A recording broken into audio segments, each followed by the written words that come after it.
Maligayang pagbabalik mga kasolid, break news, fight kanselado, injured, MP, milyones ang pusta kay Saul Sanchez, Memo Heredia, suportado itong si Saul Sanchez.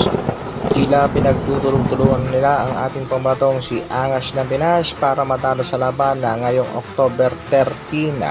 Yan ang ating pag-uusapan mga kasolid, pero bago yan, isang like at share naman dyan. Para sa ating unang balita, kumpirmado, kansilado ang laban ni Stevenson kontra nga dito kay Cordina sa kadahilan ng injured nga daw itong si Shakur Stevenson. Shakur Stevenson, $15 pay-per-view fight. Heto nga mga kasolid, ang latest na pahayag mismo nitong si Shakur Stevenson. God work in mysterious ways, the truth. The up and downs, I'm steady, hungry, and motivated more than ever. 2025 ka, the female best year yet. Surgery went. It's minor setback for a major comeback. Yan nga naging pahayag mismo nito si Shakur Stevenson na sa kasalukuyan ay merong katadang 22 wins, 10 knockouts, still undefeated. Ang mga kakalaban ng si Joe Cordina naman, 17 wins, 1 loss. Nang hinayang naman ng mga fans dahil sinasabing Shakur has the power to knock out the whole arena. Kaya daw patulugin ni Shakur Stevenson lahat ng manonood. Samantala, Jerry Marshall nagbigay na nga ng kanyang mga kadahilanan sa isang interview kung bakit tatalunin niya daw itong si Jander Casimiro sa laban kontra dito kay Saul Sanchez. Ayon nga dito kay Jerry Marshall, ang dating strength conditioning nitong si Angas ng Pinas Cuadro Alas Jander Casimiro na si Memo Heredia ay kasalukuyan isa sa mga alas nitong si Saul Sanchez upang talunin niya daw ang ating pambatong si General Casimiro.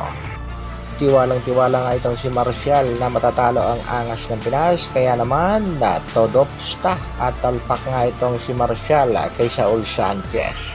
Alam na alam daw nitong si Memo Heredia ang kahinaan ng ating pambatong si Cuadro Alas General Casimiro. Banat pa nga nitong si Jerry Marshall, mahina nga daw ang training conditioning sa kasalukuyan nitong si Cuadro Alas General Casimiro under nga sa kanyang kapatid na si Coach Jason aka Kuya Lodge. Tila pinagtutulungan na nga ang ating pangbatong si Angas ng Pinas para matalo nitong si Saul Sanchez. Samantala, Milan Melindo, binanatan at sinabihan ng hindi magagandang salita, sinamon pa ng pustahan ng alaga ng MP Promotion. Iyan nga ay patungkol sa isang komento at opinyon nitong si Melindo na 100% si Cuadro Alas ang mananalo sa bakbakan. Tinanong pa nga ng bata ng MP kung magkano daw ang pusta nitong si Melindo at sinabing pustahan tayo. Sa kabilang balita naman mga kasolid, promoter ng ating pangbatong si Angas ng Pinas, ito nga ang Treasure Boxing Promotion na Mr. Masayuki Ito. Tinanggihan nga ang offer na $350,000 dito kay Nonito Donaire Jr. para labanan itong si Angas ng Pinas.